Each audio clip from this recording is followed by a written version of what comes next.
ఎవరికి ఏ అవకాశం ఇచ్చి వచ్చింది, ఎవరికి ఏ అవకాశం ఇచ్చిండ్రు ఎన్ఎం శ్రీనివాసరెడ్డి గారు ఎమ్మెల్యే అయిన తర్వాత అన్నది అందరికీ కళ్ళకు కట్టినట్టుగా కనబడ్డది, అందరికీ చూపించినాం.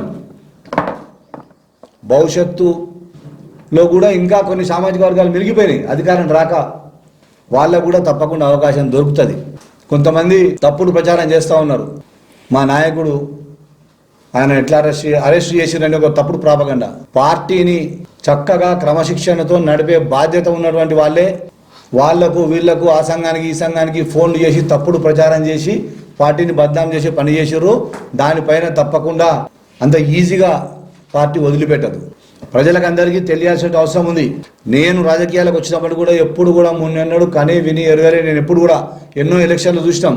పార్టీ నిర్ణయిస్తే ఆ అభ్యర్థిని ఎన్నుకోవడం తప్ప ఇంకో మార్గం ఉండదు. కాంగ్రెస్ పార్టీలో స్వేచ్ఛ ఉంటుంది, డిసిషన్ తీసుకునే వరకు పోరాడే స్వేచ్ఛ ఉంటుంది, నిర్ణయం తీసుకునే వరకు సార్ నాకి నాకి నాకి మావన్కి అని ఎవరైనా చెప్పే అవకాశం ఉంటుంది. కానీ నిర్ణయం తీసుకున్న తర్వాత దానికి కట్టుబడి ఉండాలి. కానీ మీకు అందరికీ తెలుసు, నిన్న మేము అభ్యర్థులు ఓటర్లు అందరూ కూడా శంషాబాద్లో ఉన్నప్పుడు క్యాంపులోనే డబ్బులతో అభ్యర్థులను ఓటర్లను ప్రభావితం చేసే ప్రయత్నం చేయడం అనేది చాలా సీరియస్ అలిగేషన్. దీన్ని పార్టీ చాలా తీవ్రంగా పరిగణిస్తుంది. దానికి సహకరించినటువంటి వాళ్ళు, దాన్ని ఎంకరేజ్ చేసిన నాయకులు ఎంత పెద్దవాళ్ళైనా కూడా అందరినీ కూడా ఇదే రకంగా పరిగణిస్తాం, ఇదే రకంగా చూస్తుంది పార్టీ.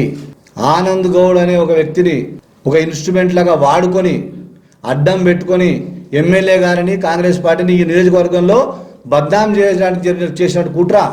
ఈ కుట్రలో భాగస్తులు మా వాళ్ళు కూడా ఉన్నారు, బయట వాళ్ళు కూడా ఉన్నారు. ఎమ్మెల్యే ఎన్ఎం శ్రీనివాసరెడ్డి గారు ఇవాళ చైర్మన్ మేయర్ అభ్యర్థిని, డిప్యూటీ మేయర్ అభ్యర్థిని ప్రకటించడానికి పార్టీని, ప్రభుత్వాన్ని, పట్టణాన్ని ఏ రకంగా అయితే మంచిగా ఉంటుంది అని ఆలోచన చేసింది తప్ప తన భార్యను మేయర్ చేయడానికో తన కొడుకును డిప్యూటీ మేయర్ చేయడానికో ఆలోచన చేయలేదు, అటువంటి నిర్ణయాలు తీసుకోలేదు. అలాంటి నాయకుడు కాదు. మహబూబ్ నగర్ ప్రజలకందరికీ తెలుసు, గత 10 సంవత్సరాలు ఏ పార్టీ వాళ్ళు ఎక్కడ పనిచేసారు, ఎవరు ఎక్కడ తొత్తులైనరు, ఎవరు ఎక్కడ లాలూచి పడ్డారో మీకు అందరికీ తెలుసు. ఆ 10 సంవత్సరాలు కాంగ్రెస్ పార్టీ జెండా పట్టుకొని ఎవడు ఫైట్ చేసిండు, ఎవడు గట్టిగా నిలబడ్డాడు, ఎవడు జైలుకి పోయిండు, ఎవడు కేసులు అనుభవించాడు, ఎవడు ఆస్తులు ఓడుకున్నాడో ప్రజలందరికీ తెలుసు.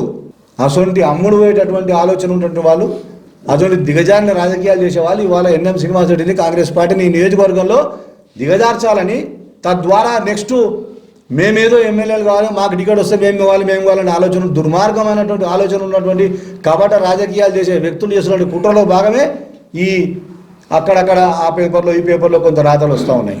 నేను అందరికీ విజ్ఞప్తి చేసి జర్నలిస్ట్ మిస్టులకు కూడా మీరు క్షుణ్ణంగా ఆలోచించండి, పరిశీలించండి. గత 10 సంవత్సరాలు ఎవరు ఎక్కడ ఉండ్రి, ఎవరితో సేల్ అయినరు, ఎవరితో కలిసి ప్రయాణం చేసారు. ఇవాళ మిత్రుడు ఆనంద్ గౌడ్ గారికి కాంగ్రెస్ పార్టీ అన్యాయం చేయలేదు. అసలు ఆనంద్ గౌడ్ రాజకీయ జీవితంలో న్యాయం ఏమైనా జరిగిందంటే కాంగ్రెస్ పార్టీలోనే జరిగింది. ఇంకా భవిష్యత్తు ఉంది. ఆయనను వాడుకొని ఇటు ఎమ్మెల్యే ఎన్ఎం శ్రీనివాసరెడ్డిని కాంగ్రెస్ పార్టీని ఈ పట్టణంలో, ఈ ఊరిలో, ఈ నియోజకవర్గంలో డౌన్ఫాల్ చేయాలని ప్రయత్నం చేస్తున్నాం. దాని నమ్మకాన్ని అయితే ప్రజలు విజ్ఞప్తి చేస్తూ ఉన్నాం.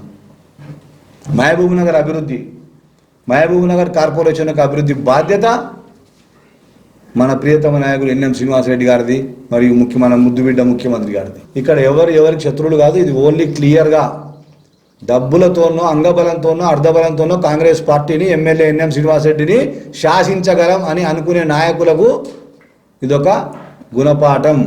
అన్ని సామాజిక వర్గాలకు అవకాశం ఇవ్వడంలో భాగంగానే నిర్ణయం జరిగింది.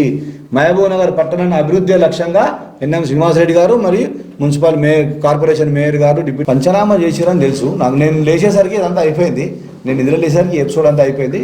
మీకు తెలుసని అంటున్నారు, మీరు కూడా తెలుసని అంటున్నారు కదా. అది ఇప్పటివరకు ఎప్పుడు జరగలేదా కాంగ్రెస్? తెలియదన్నా నాకు. అధిష్టానం అంటే కాంగ్రెస్ పార్టీలో ఎమ్మెల్యే గారు మరియు పైన ఉన్నటువంటి ముఖ్యమంత్రి గారు, ఇన్ఛార్జి మంత్రి గారు, వాళ్ళందరూ మాట్లాడుకొని నిర్ణయం తీసుకున్నారు. ఒకవేళ అదే జరిగితే ఎవరైనా పోటీ చేయాలి, ఎవరు పోటీ చేయలేదు కదా. రాజీనామా సంఘం చేయొచ్చు, మనం ఎవరైనా రాజీనామా చేస్తే బయటపడుతుంది. కానీ మీరు అడిగిన దానికి అయితే నాకు అసలు ఇన్ఫర్మేషన్ అయితే ఏం లేదన్న. అది క్లియర్ కట్. ఎమ్మెల్యేలు డిసిషన్ మేకింగ్ పైన ఇన్ఛార్జి మంత్రి ఉంటాడు, మాట్లాడుకొని నిర్ణయం తీసుకున్న తర్వాత ఇక్కడ వచ్చే నాకు తెలిసి చైర్మన్ ఒకటే బీఫామ్ ఉంటుంది అనుకుంటా, పార్టీ నిర్ణయం తీస్తుంది, మిగతా జరిగిపోతాయి వ్యవహారం. మీకు ఎవరు చెప్పిండ్రో ఇప్పుడు చెప్తున్నా సుడిగా, ఈ పేర్లు మార్చిండ్రు, రాసి పంపినాం అని చెప్పే నాయకుడు ఎవరో నిన్ను పెట్టుకొని, ఇదే మీడియాని పెట్టుకొని రమ్మానండి, ఇద్దరం కలిసి మాట్లాడతాం. మున్సిపల్ ఎలక్షన్స్లో, కార్పొరేటర్ల ఎలక్షన్లో అభ్యర్థులు అవి ఎవరు డిసైడ్ చేసారు, ఎట్లా డిసైడ్ చేసారు, ఒక కమిటీ కూర్చున్నాం, అంతా డిసైడ్ చేసాం కదా. డిసైడ్ చేసి బీఫామ్ రాసిపోయిన తర్వాత మనం ఎట్లా మారినాయి అట్లా ఉంటే చాలా ఉంటాయి. కాకపోతే ఈ కార్పొరేషన్ మేయరు, డిప్యూటీ మేయర్ విషయంలో బీఫామ్ ఏముంటుందో ఒకటి విప్ జారీ చేస్తారు. విప్ జారీ చేసేటప్పుడు డీసీసీ ప్రెసిడెంట్ గారు విప్ అథారిటీ ఉండే అందరికీ సభ్యులకు అందరికీ ఇచ్చి సంతకాలు తీసుకున్నాం, విప్ అయితే జారీ చేస్తాం. అందుకే కదా అంత సక్సెస్ఫుల్. మా పార్టీ కాదన్న, వేరే పార్టీలు కూడా ఎవరేం పోటీ చేయలేదు కదా. టీఆర్ఎస్, బీజేపీ, ఎంఐఎం వాళ్ళు పోటీ, ప్రతిపాదనలన్నీ ఎంఐఎం వాళ్ళు వేరే వాళ్ళు అందరూ. మీరు ఒకటి గుర్తుపెట్టుకోండి, ఆలోచన చేయండి. ప్రతిసారి ఎలక్షన్స్లో ఆడ ఆ పార్టీ ఈ పార్టీ మన నంబర్ ఉన్నా లేకున్నా కూడా పోటీ చేస్తారు. అసొంటిది కూడా లేకుండా ఎమ్మెల్యే ఎన్ఎం శ్రీనివాసరెడ్డి గారు చాలా చక్కగా అభివృద్ధి చేస్తారని ఒక నమ్మకంతో అన్ని పార్టీలు కూడా కోఆపరేట్ చేసి పోటీ చేయకుండా వాళ్ళు ఒకరు ప్రతిపాదించడం, ఒకరు బలపరచడం అధికార పార్టీ ఎందుకు అభివృద్ధిని ఆకాంక్షిస్తూ అన్ని రాజకీయ పార్టీలు ఏకమై మేమడాను బాగుపడతాం అనుకుంటే ఇక మనం మా వాళ్ళే ఇది నీకు చెప్పి నాకు చెప్పి అంటే అది ఎట్లా, అందుకే వాళ్ళకే చెప్తున్నా సున్నితంగా.